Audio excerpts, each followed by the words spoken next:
भैया हाई देखा नवरात्र के पावन महीना चलत बा। कौनो भक्त माई के दरबार में गैल बा और वही माई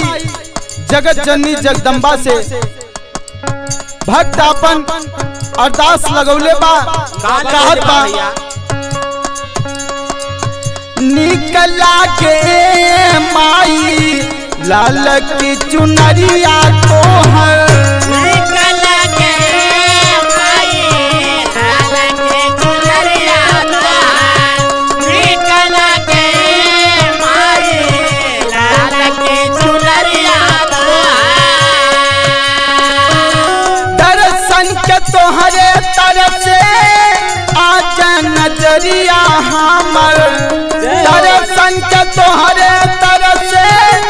आजा नजरिया हमर निक लागे माई लाल की चुनरिया तोहर निकला के माई लाल की चुनरिया तो है निकला के माई लाल की चुनरिया तो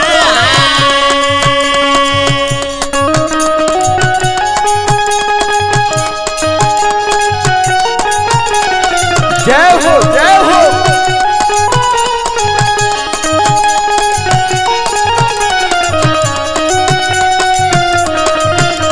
अरे वाह क्या बात है।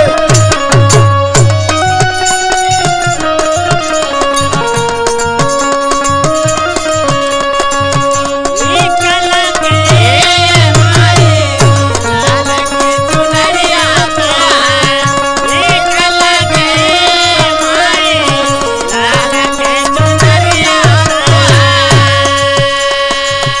भक्त कहत बा हे माई ऊंचे माँ पहाड़ावा पे लिहलो बसेरावा हो लिहालू बसेरावा मैया लिहालू बसेरावा हो लिहालू बसेरावा मैया लिहालू बसेरावा करलू सवारी माई सिंह पीला शेरावा हो सिंह पीला शेरावा मैया सिंह पीला शेरावा हो सिंह पीला शेरावा मैया सिंह पीला शेरावा ऊंचे माँ पहाड़ावा पे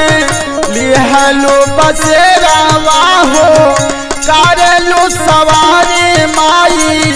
सिंह पीला शेरावा हो दुष्टन के कैलू संहार सुनिला मयरिया हमर दुष्टन के कैलू संहार सुनिला मयरिया हमर निकला गए माई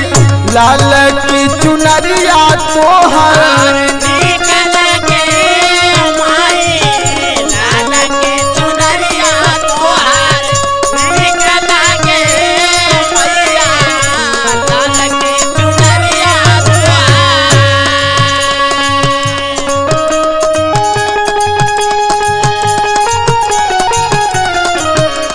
जय हो जय हो। क्या बात है।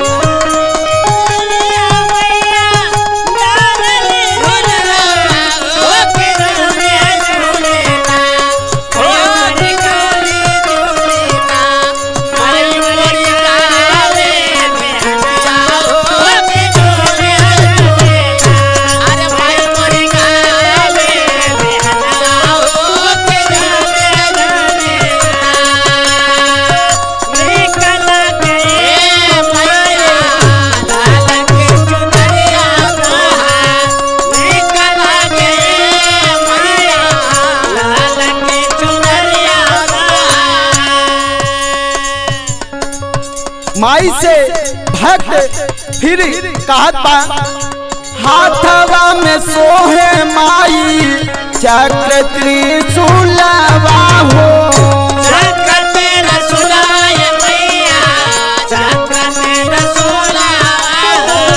चक्र तेरा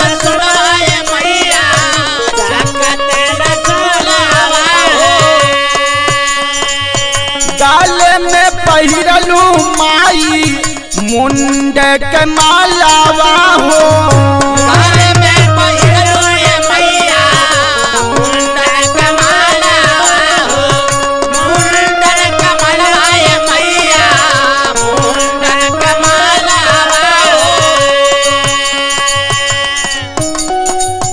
खूनवा के बाहे धरिया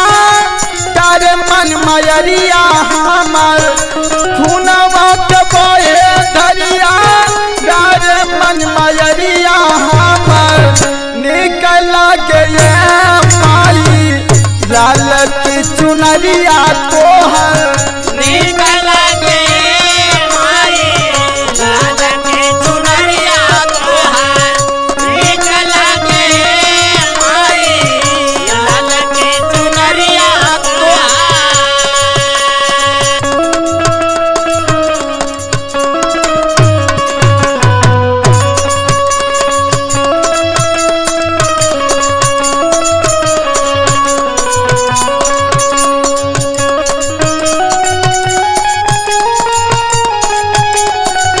जय हो जय हो